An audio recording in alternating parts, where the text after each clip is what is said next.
What's happening, everybody? Boy Big Brando, and today let's talk about Puff HTV or heat transfer vinyl. Now I know there's a lot of videos out there, so I've been getting a ton of questions about Puff HTV. I know there's a lot of videos out there showing you how it works, how to cut it, and all that stuff, and that's cool. So naturally, there's a lot of people that watch my videos also, so they want my take and my opinion on Puff HTV. Now, as most of you guys know, I don't use any of those specialty vinyls. I don't use any foils. I don't use any metallics. I don't use any glitters. I don't use any flock or any of that stuff. I usually just use straight regular colors, black, white, sometimes green, sometimes blue, but I rarely use any of those specialty types of heat transfer vinyl, Puff being one of them. So when I was talking to James over at Econotransfer, he was putting together some HTV samples for me to test out, and I said, hey, you know what, just send me regular stuff, white, black, nothing crazy, nothing fancy. That's just the stuff that I use. So when I got the box in, I noticed that there was some Puff vinyl in there, just some samples. So in my head, I'm thinking like, man, you shouldn't have sent this stuff because I'm not going to use it, whatever. Then I started getting floods of comments, floods of DMs of just people asking me about Puff HTV. So I said, you know what? I don't know much about it. Let me just test this stuff out and see what happens. First things first, I didn't know how to even cut the stuff because I rarely cut anything thick like that. I usually just cut regular heat transfer vinyl. This stuff's a little thicker, but not that thick. So my settings were all over the place. So after a lot of failed attempts and a lot of messed up vinyl, all the testing that I did on my Cameo Plus or Cameo 4 vinyl cutter, these are the settings that worked for me when it came to Econotransfer Puff vinyl. So I set my blade at 3. So the little blade that's on there, you see that there's like numbers and it's a little dial. I set that to 3. Now the force, I bring that over to 14. So the force is at 14. And the speed worked at 8 and 9. So you could just try out 8 if that works for you. If it doesn't weed up, you could always try 9. There was no jams or nothing like that, but the speed at 8 or 9 worked for me. So it always helps to do a test cut. That's what you're into. So this is what the test cut looks like. This is EconoPuff. This is the test when I cut at blade set at 3, force 14, and the speed at 8. You see that? Weeds out easy, nice and perfect. So there wasn't a lot of videos out there talking about this, so that's why I decided to make this video. If you're having a hard time trying to figure out your cut settings, because we all use different cutters. Some people use Crickets, Graphtex, Cameos, Roland, GCC, US cutter, whatever cutter that you use. These are the settings that worked for myself with my Cameo 4 Plus vinyl cutter. Now, one other thing that I noticed that there wasn't a lot of information out there about was the wash test. How does Puff hold up in the wash? Well, I got 2 different samples for you. This one right here was washed just about 40 times. This is an all style 1701 heather gray t-shirt. There's the Puff.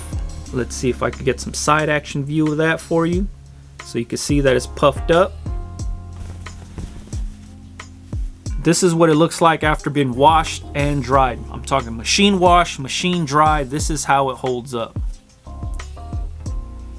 Not too bad, not too shabby, no issues, still stretches. For some reason people love stretching stuff out and they want to see people stretch it out. Here it is right here, man. Don't get mad, get money. Obviously you know what that is, but check it out. So machine wash, machine dry, this is how it holds up. Now this was the very first sample that I did. This was cut from this roll right here, pressed onto this t-shirt. This is over 50 to 60 washes. I've been testing this stuff out for months, and here it is. The shirt, 1701 black faded, and this is what it looks like. No issues whatsoever. Still puffed, no cracks, nothing wrong with it. Holds up on there. Stretching it out, stretching it out, stretching it out. Still holds up. Super cool, man. Now, If the homie James would have never sent these samples over to me, I would have never even tested it out, used it, ordered it, or nothing. But being that he sent this sample of red over to me for me to test out, I was sold. I said, damn, that's cool. So I started offering these right here in white, the same exact design on hoodies. And it worked. People love it. People trip out on it. And the quality is up to par, so I don't mind offering it to my customers. So if you were looking to purchase some Econotransfer Puff HTV, or I think it's just called EconoPuff, I'll leave the link in the description for you guys. Now, a lot of you guys are gonna ask, have you tried this brand and this brand's puff, and have you tried this brand's puff? I've only tried EconoPuff. That's the only thing. I have nothing to compare it to, but this is the only brand that I've used, and the results were dope. Like I said, the only issue I had was finding the right cut settings to even cut the stuff out so I could weed it out and press it. But when I pressed it at 300 for 8 seconds at like medium pressure. So I wasn't going super heavy because I'm not sure how it works. I don't know if the heavier I press, if it's gonna smash the puff down, or if it just puffs up when I lift the press up. So for that reason, I press at like a medium. On the shirt pressure, on a t-shirt, I'm at like 40, 42. So usually I'm pressing at like 50, 53, something like that on, if I'm just pressing regular transfers as heavy pressure on a t-shirt, my shirt pressure is set to like 50, 53. And then also if I'm doing hoodies, it's like at 45 to 48.